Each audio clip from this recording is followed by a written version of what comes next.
and his wit and wisdom to share some thoughts with us during this very challenging time. Dr. Seuss wrote a lot of great things. One of my favorite things that he ever wrote was How the Grinch Stole Christmas. I know you know that story. Well, I've got a different story for you at this Easter time, and it's how the virus stole Easter.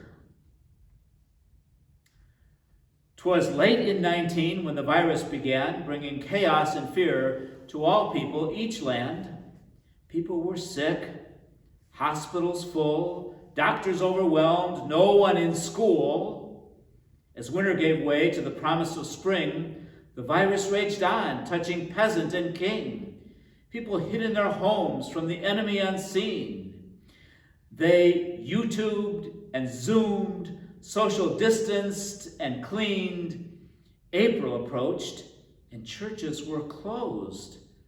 There won't be an Easter, the world supposed. There won't be church services, and egg hunts are out. No reason for new dresses when we can't go about. Holy Week started as bleak as the rest.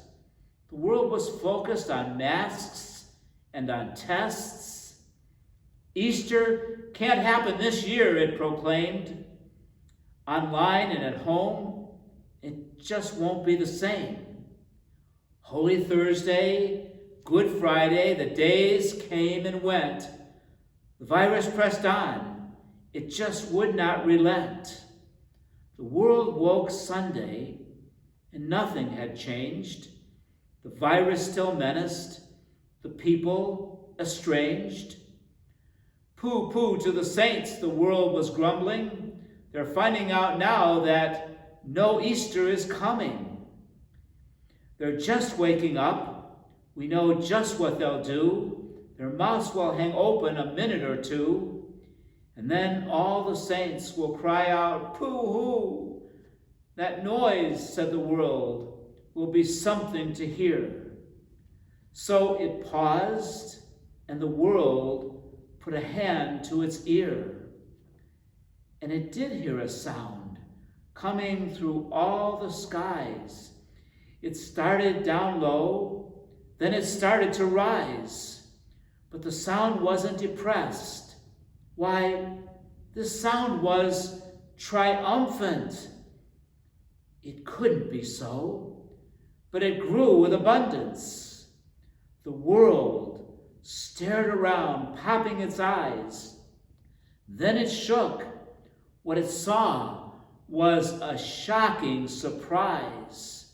Every saint in every nation, the tall and the small, was celebrating Jesus in spite of it all. It hadn't stopped Easter from coming. It came. Somehow or other, it came just the same. And the world, with its life quite stuck in quarantine, stood puzzling and puzzling. Just how can it be? It came without bonnets. It came without bunnies.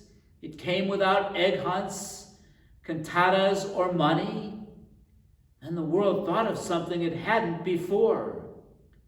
Maybe Easter, it thought, doesn't come from a store. Maybe even Easter, perhaps, means a little bit more. And what happened then? Well, the story's not done. What will you do?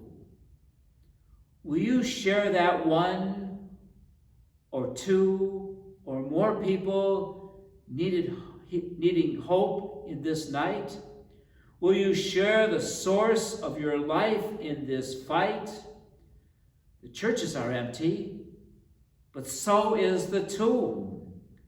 And Jesus is victor over death, doom, and gloom.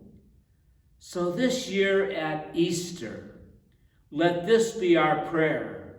As the virus still rages all around everywhere, may the world see hope when it looks at God's people. May the world see the church is not a building or steeple, May the world find faith in Jesus' death and resurrection. May the world find joy in a time of dejection. May 2020 be known as the year of survival. But not only that, let's start a revival. Happy Easter, everyone.